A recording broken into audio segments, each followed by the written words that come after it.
स्वागत है। उत्तर प्रदेश बोर्ड परीक्षा 2021। वर्तमान समय में देखें तो कोरोना महामारी लगातार अपने दूसरी लहर के साथ अपने पैर फंसा रही है। इसमें बात ध्यान रखने वाली ये है कि कुछ बच्चे ये सोचते हैं कि एग्ज़ाम टलेगा। एग्ज़ाम की शुरुआत मार्च से होनी थी, लेकिन किन्हीं कारणों की वजह से और अप्रैल में पंचायत चुनाव होने की वजह से अब इनकी शुरुआत, इनका प्रस्ताव मई में कराने का दिया गया है। तो लगभग आप मान के चलिए 1 माह आपके पास है, और अगर कोरोना महामारी प्रदेश में काफ़ी तेज़ फैलती है तो हो सकता है कि प्रदेश सरकार इसे टालने की कोशिश करे, यानी कि आगे बढ़ाने की कोशिश करे। तो आने वाली समय पर देखेंगे और स्थिति पर हम लोग देखेंगे।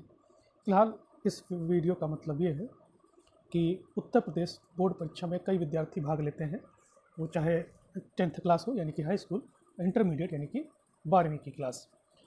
इस वीडियो का बनाने का मुख्य उद्देश्य कि आप किस तरह से 1-2 महीने में अपनी आप पढ़ाई किस तरह से करेंगे। अब कुछ बच्चे होंगे जो काफ़ी देर तक पढ़ते होंगे, काफ़ी ज़्यादा पढ़ते होंगे, उनकी बात अलग है कि उन्हें पढ़ना भी अच्छा लगता है। किन्हीं बच्चों को पढ़ना बहुत अच्छा लगता है और उनका जब तक वो पढ़ेंगे नहीं तब तक वो उनका दिमाग फ्रेश नहीं होगा। उनकी बात नहीं हो रही है, बात हो रही है कि आप कैसे स्मार्ट वर्क करेंगे, स्मार्ट टिप्स और कुछ मोटिवेशन के हिसाब से। ये वो 1-1.5 महीना या फिर 2 महीना आपको मिलेगा। 1 महीना मिलेगा जब आपका पेपर मई में होगा, जब से मैं वीडियो बना रहा हूँ। 2 महीना 3 महीना हो सकता है कि अगर सरकार इस परीक्षा को, एग्ज़ाम को आगे बढ़ाने की कोशिश करे इस महामारी की वजह से। स्मार्ट वर्क, स्मार्ट टिप्स और मोटिवेशन क्या है? देखिए, आप अपनी पढ़ाई का जो समय है वो अपने टाइम टेबल के हिसाब से करें। ये बहुत ज़रूरी रहता है कि आप कैसा टाइम टेबल बनाते हैं, किस सब्जेक्ट को आप 2 घंटे दे रहे हैं, 1 घंटा दे रहे हैं, 1.5 घंटा दे रहे हैं, वो आप उस सब्जेक्ट के अनुसार दीजिए जो आपको सब्जेक्ट कैसा भी लगता है। जैसे कि मैथ आपको कठिन लगती है तो उसे समझने में ज़्यादा टाइम लगेगा, तो उसे ज़्यादा समय लीजिए। विज्ञान में चाहे फिजिक्स हो, केमिस्ट्री हो, बायो हो, अगर वो आप आसानी से समझ रहे हैं और आपने अच्छा खासा पढ़ा भी है और आपको सब कुछ समझ में आ रहा है तो उसे कम समय दीजिए। इस तरह का एक टाइम टेबल आप बनाइए।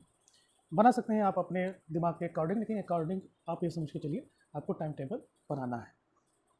उसके बाद रिवीजन नोट्स होता है, जैसे कि आप नोट्स बनाते हैं, रजिस्टर पे बनाते हैं, लिखते हैं पूरा साल का। आप हर सब्जेक्ट के सभी विषय, हर विषय के सभी चैप्टर, सभी लेसन लिखते हैं।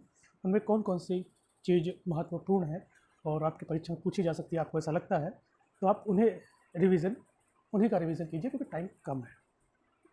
सब रिवीजन करेंगे तो इतनी आसानी से आप नहीं कर पाएंगे, एक बार कर पाएंगे। बच्चा ये सोचता है कि ज़्यादा जल्दी हम पढ़ लें, उसके बाद दूसरा भी रिवीजन हो जाए, 2 चक्कर रिवीजन हो जाए, 3 चक्कर रिवीजन हो जाए। इस स्पीड में रहिएगा, और क्योंकि आपको साल भर मिलता है, आप क्या करते हैं साल भर में, आप जितना कुछ कर पा रहे हैं उसी को आपको रिवीजन करना होता है उन 1-2 महीने में। ठीक है, जितना आप तेज़ी से रिवीजन करेंगे उतना। सबसे बड़ी चीज़ है कि आपको अपना दिमाग फ्रेश रखना है, अच्छा खाना है। ठीक है, दिमाग फ्रेश रखने का मतलब कि स्वच्छ जल का सेवन जरूर करें, उससे दिमाग थोड़ा फ्रेश रहता है।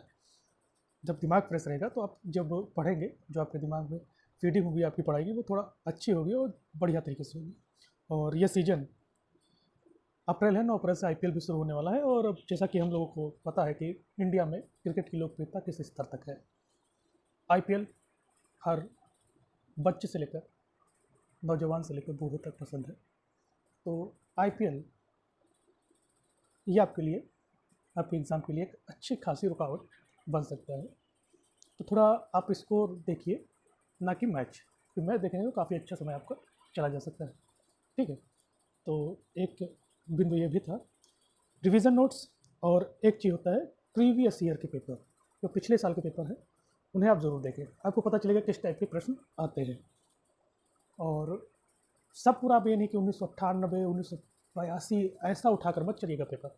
पिछले 5 साल के, जो आप वर्तमान की परीक्षा दे रहे हैं 2021 से, उससे पहले के 5 साल या फिर उसके पहले के 3 साल 4 साल, जितना आप कर पाएँ जितना आपको सुविधाजनक लगे, ज़्यादा से ज़्यादा 5 साल, ठीक है। आपको पता चलेगा कि इस टाइप के क्वेश्चन है, और वो क्वेश्चन भी मिल जाएंगे जो आप जो बार बार आ रहे हैं वो भी आपको मिल जाएंगे। तो ये आप कम समय में बहुत अच्छा वर्क कर सकते हैं। मॉडल पेपर भी आते हैं, उससे भी पढ़ सकते हैं। टाइम टेबल ऐसा बनाइएगा कि एक ही विषय को महत्व मत दीजिएगा, मतलब कि एक दिन में 2 दिन में हम एक ही विषय पढ़ लें। हर दिन कम से कम समय में आप सारे विषय पढ़ने की कोशिश कीजिएगा। इससे क्या रहता है कि एक लय बनी रहती है, जो सब्जेक्ट होते हैं वो आपके क्रमशः कवर होते जाते हैं। और अगर आप एक एक सब्जेक्ट उठाएंगे, आप पता चला 4 दिन आप मैथ पढ़ लिए हैं, 5 दिन फिर कुछ और सब्जेक्ट पढ़ लिए हैं, फिर आपको पता चल रहा है कि मैथ फिर से नहीं आ रहा, फिर से आप 4 दिन उठाए तो बाकी सब्जेक्ट छूट जाएंगे। तो ऐसा ना करिएगा। आप करिएगा कि हर एक 1.5 घंटा हर विषय के लिए बांट दीजिएगा, उन्हें पढ़िएगा। आपके विषय में हाई स्कूल में 6 विषय होंगे, तो 3 सुबह के लिए रख दीजिएगा, 3 शाम के लिए रख दीजिएगा। अगर वो सारे हो जाते हैं, जो सरल हो उसे कम समय दीजिए, जो कठिन हो लगता है आपको कठिन तो उसे ज़्यादा समय दीजिएगा। ठीक 3-3 विषय बांट लीजिए सुबह शाम के लिए, और बीच में दोपहर का समय होगा उसमें आप थोड़ा मनोरंजन भी कर लेंगे, हल्का फुल्का। ज़्यादा नहीं, मैं कहता हूँ कि 5 घंटे बैठकर आप टीवी ही देख रहे हैं, फिल्म ही देख रहे हैं, वेब सीरीज ही देख रहे हैं, वैसा मत करिएगा। क्योंकि इससे आपको आपका दिमाग तो फ्रेश होगा, लेकिन आपको एक आदत बन जाएगी, फिर आप बोर्ड परीक्षा तक आप वही देखेंगे 5 घंटे, वेब सीरीज या फिर फिल्म या फिर मैच। ठीक है, ये सब मत करिएगा। और मूड के हिसाब से टाइम टेबल बनाना आपने। और हाँ, नींद भी बहुत ज़रूरी है। सुबह उठते हैं, दोपहर को नींद लीजिएगा, जिससे कि जो रात का जो समय होता है 1-2 घंटे नींद लीजिएगा दोपहर की। इससे जो रात का वाला जो समय होता है उसमें नींद नहीं लगती, आप डिस्टर्ब नहीं होंगे। नींद लगे तुरंत सो जाइए, इससे आपका दिमाग फ्रेश होगा। ठीक है। अगर आपके पास माहौल ठीक है तो आप ऐसा करिए कि आप शांत माहौल, पढ़ाई के लिए बहुत अच्छा रहता है, शांत माहौल आपके लिए बहुत अच्छा रहेगा। तो ऐसा करिए कि शांत माहौल में पढ़ाई करने की कोशिश करिए। अगर कोई लोग होते हैं, बहुत कम लोग होते हैं जिन्हें शांत माहौल में पढ़ाई करना अच्छा नहीं लगता, उनके लिए सारा माहौल ठीक रहेगा। इन 1-2 महीनों में आपको क्या नहीं करना है, शादी पार्टी में थोड़ा उनको, ये जो कार्यक्रम होते हैं परिवार के या फिर किसी दूसरे में जाना हो, तो इसको थोड़ा इग्नोर कीजिए। भाई भैया से कह दीजिए कि आप चले जाइए, मैं अभी नहीं जा, मेरा बोर्ड परीक्षा है। ठीक है, ये आप कर सकते हैं। और सुबह आप टाइम टेबल के हिसाब से, मैंने बताया कि आपके मूड पर है, आप अपने मूड के हिसाब से टाइम टेबल बनाइए। जो मैं बता रहा हूँ ऐसा नहीं करिएगा, क्योंकि आप अपने मूड के हिसाब से पढ़ते हैं, आपकी सबकी पढ़ाई अलग अलग है। तो मेरा एक टिप्स है, एक स्मार्ट वर्क है जो मैं बता रहा हूँ। ऐसा आपको अगर लगता है आप कर सकते हैं तो आप करिएगा, ठीक। लेकिन प्रतिदिन सारे सब्जेक्ट, ठीक है, सारे सब्जेक्ट पढ़ने की कोशिश कीजिएगा। पढ़ाई के बीच एक विषय से दूसरे विषय, दूसरे विषय से तीसरे विषय, तीसरे विषय से चौथे विषय के बीच जो अंतराल होता है, गैप होता है, उसमें आप कुछ ऐसा एंजॉय करिए कि 10-20 मिनट में आपका दिमाग फ्रेश हो जाए। बाहर टहलना चाहते हैं, छत पर टहलना चाहते हैं, या फिर कुछ अलग म्यूज़िक सुनना चाहते हैं जिससे आपका दिमाग फ्रेश हो जाए, या फिर मोटिवेशन लेना चाहते हैं तो आप ले सकते हैं। मोटिवेशन ऐसा भी नहीं कि इतना खतरनाक आप लीजिए कि IAS PCS वाली तैयारी शुरू कर दीजिए, मतलब कि पढ़ते ही जाना है, कुछ समझ में आए या ना आए, ऐसा मत करिएगा। फिर पता चले आप बहुत पढ़े हैं, आपका पेपर नहीं ठीक हुआ, ऐसा मोटिवेशन लीजिए कि आपको एक जागरूक कर सके कि आप पढ़ें। ऐसा मोटिवेशन ना लीजिए कि जो आप अपनी क्षमता के अनुसार 4-5 गुना क्षमता लगा दे रहे हैं और आप ध्वस्त हुए जा रहे हैं, ऐसा मत करिएगा। अगर आप पढ़ रहे हैं, ऐसा होता है कभी कभी बच्चों के साथ, अगर वो पढ़ रहे हैं, पढ़ाई कर रहे हैं तो भूल जा रहे हैं, तो ऐसा होता है, पढ़ाई के साथ आप लिखने की प्रैक्टिस डालिए। आप क्वेश्चन लिख रहे हैं तो साथ में एक शॉर्ट क्रिएटिव माइंड रखिए, एक शॉर्ट चीज़ की तरह आप उसे, एक रिवीजन नोट्स की तरह आप उसे एक शॉर्ट तरीके से आप लिख सकते हैं। ठीक है, लिखने की कोशिश कीजिएगा। ठीक है, इससे ये क्या होता है, आप थोड़ा क्रिएटिव टाइप के होंगे और आपको वो जल्दी आपके दिमाग में फीड हो जाएगा और आपको याद भी रहेगा।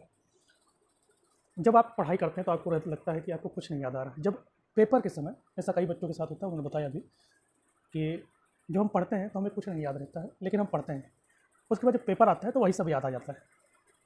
ऐसा आप थोड़ा डिस्टर्ब मत होइएगा कि मैं पढ़ रहा हूँ कुछ भी नहीं आ रहा है, पढ़ रहा हूँ कुछ भी, ऐसा मत सोचिएगा। पढ़ते रहिएगा, क्योंकि पढ़ाई करेंगे तब आपका तुरंत एग्ज़ाम होता नहीं है। तो पढ़ाई का जो एक लय होती है उसको मत छोड़िएगा, अगर आप उसको छोड़ देंगे ना तो काफ़ी ज़्यादा दिक्कत हो जाएगी एग्ज़ाम में। पढ़ते रहिएगा, कुछ समझ में आए या ना आए, पढ़ते रहिए। और पढ़ने के साथ साथ जो इंपॉर्टेंट चीज़ है उसका लिखने का अभ्यास, क्योंकि पेपर में कम समय में आपको ज़्यादा कुछ लिखना रहता है। तो लिखने की प्रैक्टिस, आप देखते हैं कि उंगलियां दर्द करने लगती हैं, पेन पकड़े पकड़े उंगलियों में दर्द होने लगता है, पेन चलाते चलाते उंगलियों में दर्द होने लगता है। तो इसका अभ्यास बहुत ज़रूरी है, कंटिन्यू, वरना आपके 2-3 प्रश्न, 1-2 प्रश्न ऐसे छूट जाते हैं तो नंबर कम ही हो जाते हैं, वरना उसमें कुछ ना कुछ नंबर मिलेगा। और एक सबसे आसान चीज़ है पेपर पूरा पूरा ज़रूर हल करिएगा। पेपर पूरा पूरा ज़रूर करिएगा। इंपॉर्टेंट टिप्स है कि पेपर आप करेंगे तो आपको जहाँ अगर आप पेपर पूरा नहीं करते हैं, जो क्वेश्चन आप छोड़ देते हैं, जैसे एक विस्तृत उत्तरी है, लॉन्ग टाइप का क्वेश्चन है, अगर आप उसको छोड़ दिए हैं, आपको लगता था कि आप वो कर सकते हैं, आपको थोड़ा भी नॉलेज है उसके बारे में, तो उसको करिए।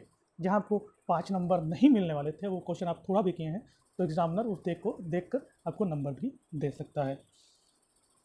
मोबाइल का उपयोग, आजकल बच्चे मोबाइल का उपयोग बहुत करते हैं और मोटिवेशन लेते हैं, लगातार मोटिवेशन देख रहे हैं 1-2 घंटे, आईपीएल देख रहे हैं, स्कोर देख रहे हैं, फिर मोबाइल या इंस्टाग्राम चला रहे हैं, व्हाट्सएप चला रहे हैं, ट्विटर चला रहे हैं, फेसबुक चला रहे हैं। इनसे 1-2 महीने दूर रहिए और एक लिख कर डाल दीजिए, अगर आपका आईडी है तो आप लिख के डाल दीजिए मैं बिज़ी हूँ, मेरा एग्ज़ाम है फलाना ढमाका, तो आपको एक अलग से लगेगा कि हाँ मैं पढ़ रहा हूँ, तो आपको ज़्यादा ध्यान उस तरफ नहीं जाने वाला है कि मेरी बोर्ड परीक्षा है, मैं उसको पढ़ रहा हूँ, तो इसलिए मैं अभी 1-2 महीने बिज़ी होने वाला हूँ और रिवीजन करना है फलाना ढमाका, एग्ज़ाम से रिलेटेड आप डाल दीजिए, जिससे आपको ज़्यादा ऐसा ना लगे। फिर 1-2 महीने बाद आप डालेंगे तो देखेंगे आपको बहुत अच्छी विश या लाइक मिलेंगी कि आप अच्छा करेंगे, ठीक है। तो ये कुछ टिप्स थी आपको जो मैंने बताई, लेकिन भाई पढ़ाई, मेन उद्देश्य ये है, पढ़ाई ज़रूर करते रहिएगा प्रतिदिन, सारे सब्जेक्ट आपको कवर करने हैं। ये नहीं कि जैसे मैंने बताया और एक ही सब्जेक्ट 10-10 दिन पढ़ रहे हैं, 15-15 दिन पढ़ रहे हैं, बाकी सब्जेक्ट नहीं पढ़ रहे हैं। कठिन है, लेकिन सारे सब्जेक्ट पढ़िए, जो कठिन है उसको ज़्यादा समय दीजिए, जो सरल आपको लगता है उसको कम समय, लेकिन पढ़िए ज़रूर, ठीक है, पढ़िए। पढ़ेंगे नहीं सारे सब्जेक्ट तो एग्ज़ाम के टाइम आप नहीं पढ़ पाएंगे, आप पूछते रहेंगे कौन सा इंपॉर्टेंट है, कौन सा महत्वपूर्ण है, किस तरह के पेपर आए, प्रीवियस ईयर के पेपर, मॉडल पेपर, ठीक है। टीचर आपके जो इंपॉर्टेंस बताते हैं, वो टीचर को बहुत अनुभव रहता है, तो उन्हीं के अकॉर्डिंग